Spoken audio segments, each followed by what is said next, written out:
So, should you buy Call of Duty Modern Warfare 3? Now, the game is not out yet, and I'm sure a lot of you are wondering if this game is going to be right for you. Now, I've played pretty much everything that MW3 has to offer. I've played the multiplayer quite a few times and very extensively at Sledgehammer Games and at other events. I've even played zombies over at Treyarch very recently, and I played the new Warzone map and the new mode at the COD Next event. So, I've played a lot of Modern Warfare 3 in almost the entire game, and I've even seen a lot of campaign. So this provides me with a quite unique perspective on the game, and I'm just going to give you my honest thoughts about every component so that you can decide for your own if this is something you want to invest your time in and stuff like that. We're going to be talking about campaign, multiplayer, zombies, and Warzone, the entire Modern Warfare 3 package. I'm going to start with campaign because this is the thing I feel like we know the least about. While we do have some footage and we've seen the first mission, I think the campaign is going to be what you would probably expect as a continuation from last year's Modern Warfare 2022 campaign. Although this one, the big difference and innovation are these open combat missions. And I've already kind of talked about it, but I'm a little bit skeptical of these. The idea is that this campaign is made up of half linear missions and half open combat missions. You can think of the open combat missions as having one task and then just a giant level and a huge sandbox of all kinds of equipment, kill streaks, items, and you can basically approach it any way you want to get the job done in the end. It's very off the rails in some sense, and the other half are going to be more traditional linear Call of Duty campaign level structures. Honestly, I'm a little bit skeptical of the open combat missions because they want these to be the most replayable Call of Duty missions. But the problem is, I feel like campaign is the least replayable thing in Call of Duty, and I don't think that's what it's setting out to do. Most people play the Call of Duty campaign once, get a very deliberate and handcrafted experience, and then are done with it. It's kind of like an interactive movie. You're supposed to get something very specific out of it, but them going for this half and half approach with some linear missions and then some open combat missions,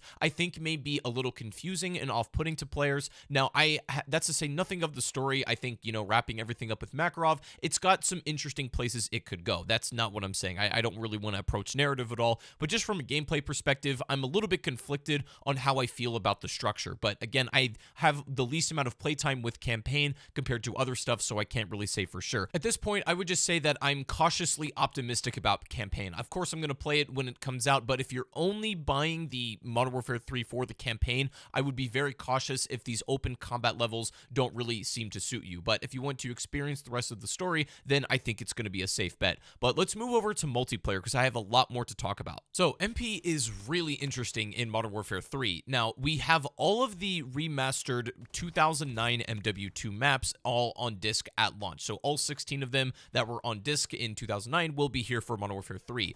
And as far as new maps go, there will be some different original maps in the future, and also when it comes to Ground War, there are already some original Modern Warfare 3 ones coming. So as far as maps go, you can expect a blend of these older, more nostalgic maps along with some brand new original ones made specifically for this game. Now, there is an open beta for MW3 multiplayer going on right now that has a handful of maps, like Rust and Skid Row, etc. But at Sledgehammer Games, I played a lot more maps that were unavailable in the beta or that are not currently released yet, and they are essentially the same thing, right? They're remastered maps, very similar to these, and I think they're all of really, really high quality. Now, I will say this multiplayer isn't perfect. It's got a couple of glaring issues that can be addressed, and they still have time to do that, and the build that I played at Sledgehammer was very different from the build that we are currently playing in some ways. So before we talk about a lot of the problems that I think need to be addressed with this multiplayer, let's quickly talk about some of the important stuff like movement and weapons and that kind of thing. I'll start with movement. This is a lot more of the movement style that I was expecting out of Modern Warfare 2 or that I would have liked. Even the beta for Modern Warfare 2 has better movement than the main game. However, I think Sledgehammer is pretty much on the wave where the movement we have in-game right now, they are really happy with it, or they may even make it a little bit faster. We will see. They've already talked about getting rid of the delay after a slide cancel and stuff like that to make it feel a bit more smooth and responsive, which I totally support. I think the movement is probably some of the best stuff in the game. It feels, very fluid and fast-paced, and I think it suits this game well. The other major difference compared to last year's Modern Warfare is the health is raised to 150 instead of 100, and it makes a huge difference. I think for a really positive reason. The TTK in Modern Warfare 2022 was a little bit too melty and fast for my liking, and I think this strikes like the perfect middle ground. I honestly wouldn't do anything to the time to kill. It felt good playing it both at Sledgehammer Games, during the beta, even at COD Next. Every every iteration I've played this build at, I think the health is pretty much perfect. Now, you look at the game visually, the HUD, the kill streaks, the equipment, even the weapons, the attachments, and you might say, hey, this is just Modern Warfare 2022. And in a lot of ways, yes, you're right. It is very much the same game in some ways, but the movement is definitely a lot more fluid and the health is higher.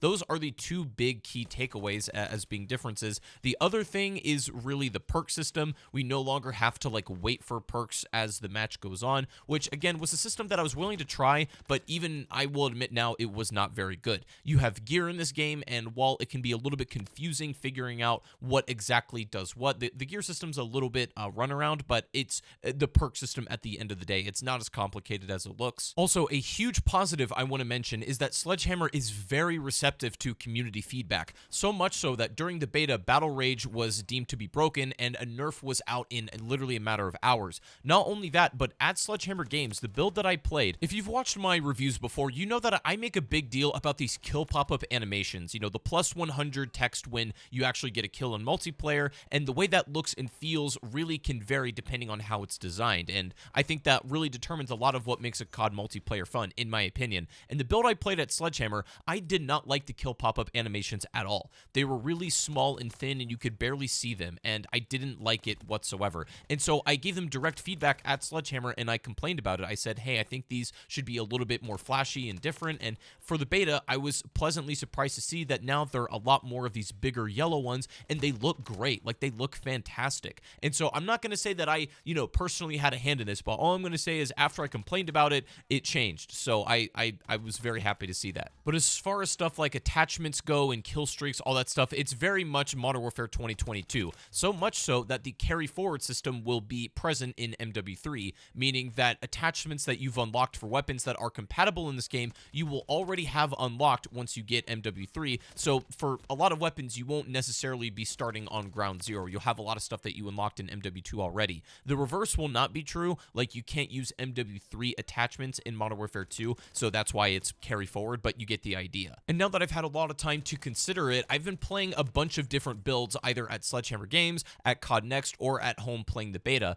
and all three iterations I've played, I have to say, honestly, I am overwhelmingly positive on the multiplayer. It is pretty much everything I wanted out of MW2 2022 to happen that just didn't really occur. The gameplay balance, the pacing, the kill streaks, and all that kind of stuff is pretty much what I was looking for out of that one, and those were all the changes that I would have made, so I think it's a technically superior multiplayer to last year's MP. With that being said, there are a few problems. First and foremost, I think this is actually a detriment to how good the maps look. Of course, these are Modern Warfare 2 maps from 2009, and the graphics looked a lot different back in the day than they do now, right? We have access to a lot more HD textures, great lighting, all that stuff, and this technically superior map makes visibility a little bit difficult, and so much so that Sledgehammer is already addressing it. One of the minor issues is it's like a little bit difficult to tell a teammate, like their name tag doesn't pop up quite clearly, so you may be shooting at teammates sometimes. That's an issue that is getting solved.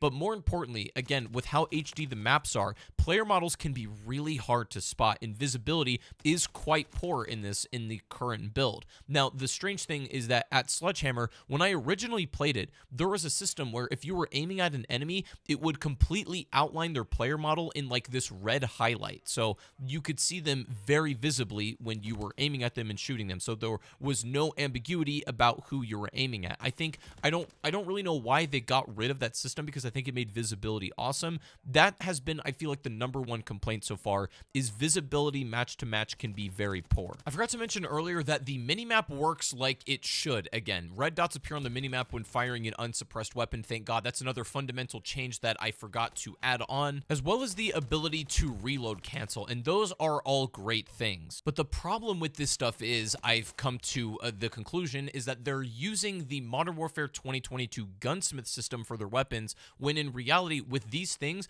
I feel like they could actually do with using a pick 10. This is a rumor, but I think early in development in Modern Warfare 3, they actually had a pick 10 system for multiplayer, but now they're using the gunsmith. That I think that those minimap systems were kind of more made for that. So they're systems that don't necessarily complement each other that well, and I think that is a little bit of a drawback to this multiplayer. Now, a lot of people have said this game just looks like last year's Call of Duty, and I want to say two things about that. Number one, yes, I agree with you. I would also say that the original original Modern Warfare 2 and Modern Warfare 3, if you look at those games from their HUD to their color palette, for the most part are practically the same game as well. But I will say, I even gave them some internal feedback that I wish that they had changed a lot of the stuff about maybe the HUD, the fonts, the UI, especially in the menus, to make it feel like its own game. Because in the way it is right now, yes, it does just feel like an extension of Modern Warfare 2. I absolutely agree with that. I remember mentioning that in MW2, a useless feature was going to be like the ledge hanging mechanic where you could like shoot a pistol over a ledge and stuff.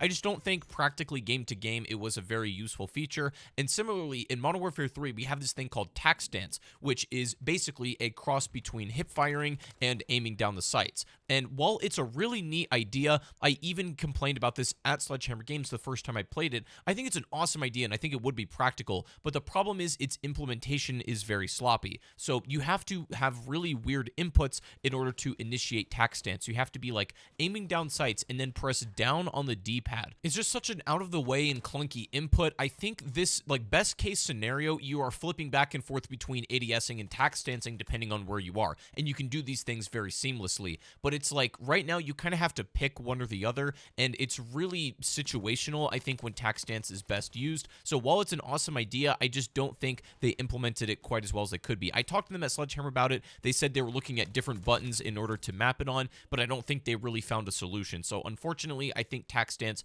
is pretty much going to fall by the wayside as far as the meta goes. But other than those things, I think the main issue with the multiplayer is the weird visibility stuff. Again, it's like kind of the strange problem where the graphics have gotten so good, textures have gotten so good, that it becomes a hindrance to actually finding enemies in the match. And I think the solution to this was what they originally had when I first played the multiplayer with these red outlines when you were aiming at an enemy. I think it solved so many issues because I could tell this would already be a problem when removing it, and they did for whatever reason. I'm not really sure why. But if you're looking for a multiplayer that is a technically superior version of last year's Call of Duty, then I think this multiplayer will really do it for you.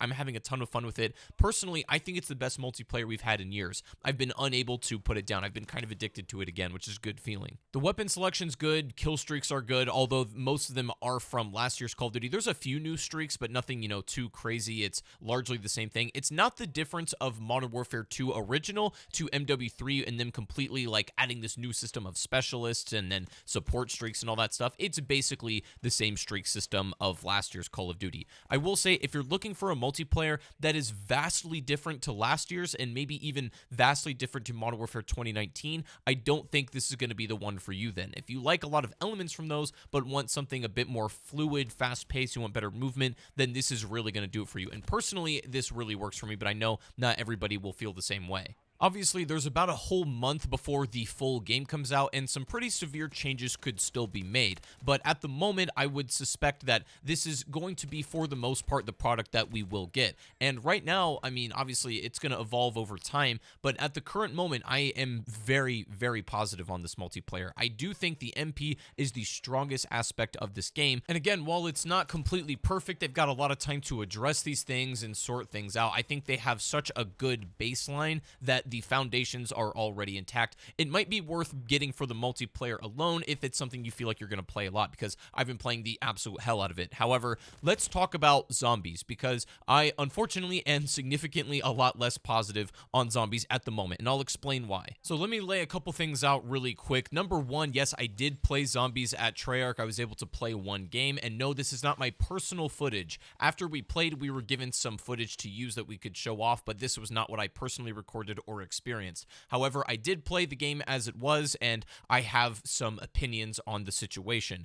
I'm going to say this. Mostly, my issues with zombies is the fact that I think it's mislabeled at the moment. It's not really zombies, if in the traditional sense, really at all. It's DMZ that happens to have zombies. Now, that being said, myself and a bunch of the other zombies YouTubers, listen, we hear you guys, and we feel the same way. We said that, hey, it might be a little bit off-putting to zombies players if there's not a more, traditional experience in that sense. I think this mode is going to work great for DMZ players specifically. specifically, because it's largely what they already know, and it's pretty much the same thing without the PvP element. It's entirely PvE. It's a little bit more focused on zombie, oriented mechanics, such as pack-a-punch, perk acquisition, stuff like that, but it has the DMZ properties where it is a loot and exfil shooter. You loot things in-game so that you can bring them in the next game and accomplish tasks and story missions. Right now, there's around 20 or so story missions that you play through and experience the narrative, and there's also different missions where you're mostly focusing on fighting mercs, because that is another addition to this game. You're not just fighting zombies, but also human enemies as well, so there is what they call this triangle play between you,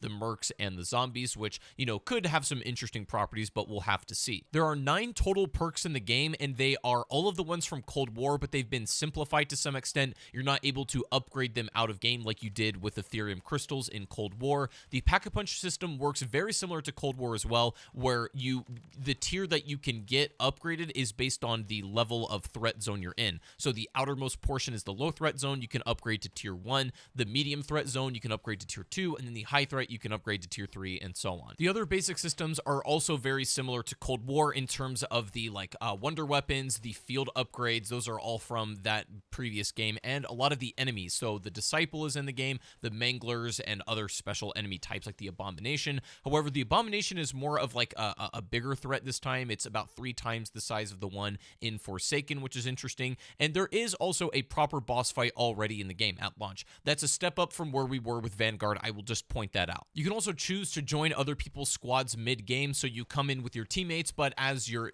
exploring this open world, you may run into some other allies that you can team up with and take on different objectives. It's definitely built to be a much more social play experience, even down to the gameplay balance. For example, I went off on my own and tried to do some solo fighting against enemies, and it's just really not possible. Even with having pack-a-punched guns, you just don't deal enough damage to enemies that have absurd amounts of health. This game is very clearly meant to be played, as a group and very socially, and if you don't, you're actively putting yourself at a pretty hard disadvantage. And as I said earlier, they have acknowledged to us that they are already looking into ways to making Modern Warfare Zombies solo friendly, because this just really isn't at the moment. There was no mention about offline play or anything like that, but that's why I fundamentally say that this mode is mislabeled, because it isn't really zombies. I think if you look at this as DMZ with, zombie elements, or as an extension of DMZ with zombies in it, that's perfectly fine. But to expect a zombies mode and then have this and that be your comparison, you're going to be a little bit, disappointed. There's a lot of these specific gameplay details that I could talk about with zombies, but it's not super important to know if you're just wondering if you should buy this game or not. What I will say is my prediction is we're going to have a situation similar to Vanguard, where, this mode is going to come out. A lot of the hardcore zombies community is going to be confused and or off-put by this mode. I think a lot of DMZ players will still enjoy it, but I think they will course correct as the year goes on, and we're going to get more traditional zombies stuff, later into the season. That's exactly what Vanguard did, and my prediction is that's what's going to happen here too. I will let you guys know this. Everyone I spoke to personally at Sledgehammer or Treyarch was very receptive and open to feedback. I felt like I could be very honest with them, without being too pushy, and I think they really heard a lot of our complaints and concerns and all that stuff. So it is a sign of hope for the future that, I think we have a world where DMZ players, multiplayer fans, campaign lovers, Warzone people, and zombies fans alike could all kind of get what they want out of this game. It may take some time for sure, but I think it's absolutely possible, so there is a glimmer of hope. So to boil it down, here's what I'm going to say about zombies. If you are wondering if you should buy this game because you want a traditional Call of Duty Zombies experience, I would say potentially hold off and wait and see. If this, kind of Outbreak-ish DMZ mode appeals to you, then I think you'll actually like it if you just want some zombie elements thrown into the mix. I think this game may be worth checking back in on in the near future after it comes out, once some updates have come to the game, and because the content going forward will probably be more traditional zombie stuff, I would imagine. And hopefully by now that makes sense to you why I framed it this way. I didn't even have a bad time playing it. I thought it was pretty fun for what it was when I played it at Treyarch. My whole thing I keep coming back to is I still feel like Modern Warfare Zombies is mislabeled. It just does. I just don't think it should be called that. This should be called DM Zombies or something. I don't know, but that's more or less what it is, and that's fine if that's something that you would like to play. But if you're looking for the traditional round-based Call of Duty Treyarch Zombies experience, you may want to wait a little while. Coming from someone who's played it already and who also likes Outbreak in Cold War, I would say this has a lot of features from Outbreak that I really like implemented here, which is awesome. But again, it's very different, and I don't think the labeling is right. That's pretty much my entire point. That's all I'm going to say about zombies for now. We will come back around to this discussion after the game comes out and some content patches have been made, and so I will touch back on the subject at a later date. But the last thing I want to talk about is Warzone. I'm going to be very brief here because I only played it for a little bit at COD Next, and I'm also not really much of a Warzone guy myself. I just don't be playing it like that, and I'm probably not the authority to speak on Warzone with any kind of depth. I will say I do like the new map. Urzikstan is fun. I think it has a lot of these what people call nostalgic locations, which was very enjoyable. The movement, map layout, and loot made this experience already 100 times more enjoyable than Warzone 2. I did not like Warzone 2 very much, to be quite honest. I played it a little bit at launch, but I wasn't really a fan. This is a much more traditional Warzone experience, more akin to, I would say, like Modern Warfare 2019 with Verdansk. That's pretty much my take on it. I don't really have much else input here because I'm not really a Warzone player, but I had a good time playing it for the most part. Like, it was pretty good. Overall, I would say it's worth checking out as well. Now, for my take on the overall game, I'm going to say that if you're buying this game for campaign, it's probably a safe bet. I think if you liked last year's campaign to any extent, you will most likely enjoy this one too, as it will be the conclusion of the story, and it is probably worth experiencing. Multiplayer, I will say, for me anyways, is the best part of the game. It's probably my most favorite multiplayer in quite a few years. I'm going to be playing it a lot, and I already have been playing it a ton, and I'm enjoying the hell out of it. While there are a couple of issues, Sledgehammer already seems to be aware of them and addressing them. They're very open to feedback already, which is great. And then when it comes to zombies, I cannot honestly recommend Modern Warfare Zombies to a traditional zombies fan. I know that sounds really weird, but if you like DMZ, then and you also like zombies, you will probably like this mode. However, if you're a hardcore,